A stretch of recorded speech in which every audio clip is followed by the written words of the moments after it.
আমরা প্রথমেই বাংলাদেশ জাতীয়তাবাদী দলের পক্ষ থেকে সমগ্র দেশবাসীর প্রতি কৃতজ্ঞতা প্রকাশ করি এবং তারই ধারাবাহিকতায় আমার যশোর পৌরসভার 9টি ওয়ার্ড এবং সদর উপজেলার 15টি ইউনিয়ন, যশোর জেলার 8টি উপজেলা এবং 8টি পৌরসভার সকল স্তরের নেতাকর্মীদের প্রতি বাংলাদেশ জাতীয়তাবাদী দলের পক্ষ থেকে কৃতজ্ঞতা প্রকাশ করছি।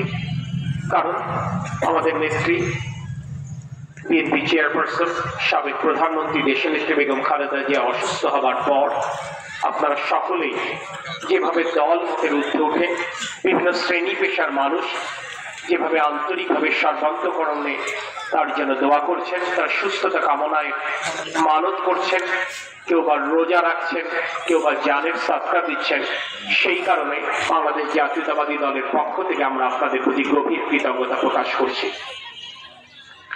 কিছুদিন পূর্বে আমরা যশোরের ঈদগাহ ময়দানে যশোরবাসীর সম্মিলিত উদ্যোগে একটি দোয়া মাহফিলের আয়োজন করেছেন, সেখানেও আপনারা শরীক হয়েছিলেন। তারই ধারাবাহিকতায় আমরা বিভিন্ন পাড়া মহল্লা এই ধরনের আয়োজন করছি। আমরা সকল এতিমখানা এবং মাদ্রাসাগুলোতেও আমাদের একাধারে কোরআন খতম চলছে এবং আমাদের অন্যান্য আয়োজন যেগুলো আছে বাচ্চাদের জন্য খাবারের আয়োজন, সেই আয়োজনগুলো আমরা ধারাবাহিকভাবে করছি। এই আয়োজন করবার একটি কারণ, আমাদের নেত্রী এই মুহূর্তে রাজধানীর এভার কেয়ার হাসপাতালে চিকিৎসাধীন। কিন্তু ধর্মবিশ্বাসী মানুষ হিসেবে, একজন মুসলমান হিসেবে আমরা জানি যে আমরা যত চেষ্টাই করি, পৃথিবীর যত স্বনামধন্য চিকিৎসকরা এই চিকিৎসা দিক না কেন, কবুল করার মালিক একমাত্র আল্লাহ পাক।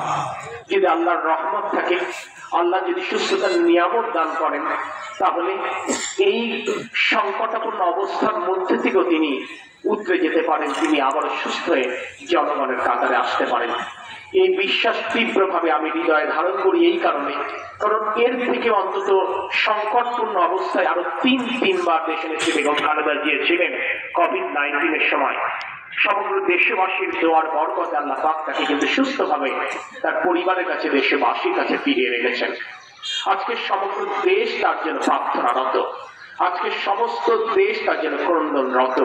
আপনারা দেখেছেন অন্তর্বর্তীকালীন সরকার প্রধান, আজকে 3 বাহিনী প্রধান, আজকে সরকারের সমস্ত অংশ আজকে তার জন্য দোয়া করছেন। এমনটি আমরা বাংলাদেশে সচরাচর দেখি না। এর কারণ, বেগম খালেদা জিয়া তার জীবন দশায় বাংলাদেশের জনগণের ভোটাধিকারের জন্য, বাংলাদেশের জনগণের গণতন্ত্রের জন্য, বাংলাদেশের জনগণের মানবাধিকারের জন্য, বাংলাদেশের জনগণের আইনি শাসনের জন্য, বাংলাদেশের বাচ্চারা ভালো পড়ালেখা করবে তার জন্য শিক্ষা ব্যবস্থায়, বাংলাদেশের মানুষেরা ভালো চিকিৎসা সেবা পাবে সেই কারণে তার স্বাস্থ্য খাতে যে কাজ করে গেছেন, আজকে তার এই জীবনের এই লড়াই সংগ্রামী মানুষের জন্য কাজ করবার বিনিময়ে আজকে সমগ্র বাংলাদেশের অভিভাবক হিসেবে তিনি আবির্ভূত হয়েছেন। তিনি আজকে শুধু বিএনপির নেত্রী নন, তিনি সারা বাংলাদেশের ঐক্যের প্রতীক, তিনি বাংলাদেশের অভিভাবক। আর সেই জায়গা থেকে সমগ্র দেশবাসী তার জন্য প্রার্থনা করছেন। আমি তীব্রভাবে বিশ্বাস করি, বাংলাদেশের মানুষ যেভাবে সর্বান্তকরণে প্রার্থনা করছেন, ইনশাআল্লাহ আল্লাহ পাক এবারও আমাদের নেত্রী বেগম খালেদা জিয়াকে সুস্থ করে জনগণের কাছে ফিরিয়ে নেবেন।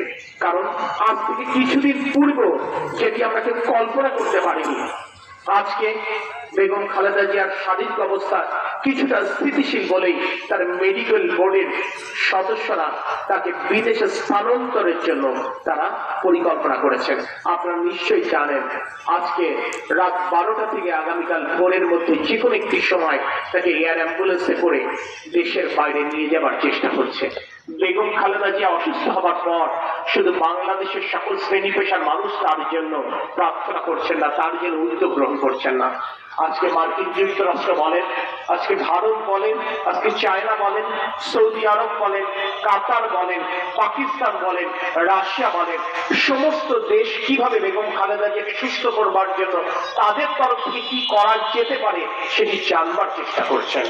তাই আমি বিশ্বাস করি সারা পৃথিবীর মানুষ যখন তার জন্য দোয়া করছেন, পবিত্র মক্কা মদিনায় যখন তার জন্য দোয়া হচ্ছে, তখন ইনশাল্লাহ আপনাদের দোয়ার বরকতে আল্লাহ পাক এবার নিশ্চয়ই বেগম খালেদা জিয়া, বাংলাদেশের ঐক্যের প্রতীক বেগম খালেদা জিয়াকে আবার নিশ্চয়ই সুস্থ করে আমাদের মাঝে ফেরত দেবেন। আজকে যারা আয়োজক এবং যারা আপনারা উপস্থিত হয়েছেন, তাদের সকলের প্রতি বাংলাদেশ জাতীয়তাবাদী দলের পক্ষ থেকে গভীর কৃতজ্ঞতা প্রকাশ করে আপনাদের সকলের সুস্থতা এবং দীর্ঘায়ু কামনা করে আমি আমার কথা শেষ করছি। আল্লাহ হাফেজ, সকলকে আবারও ধন্যবাদ।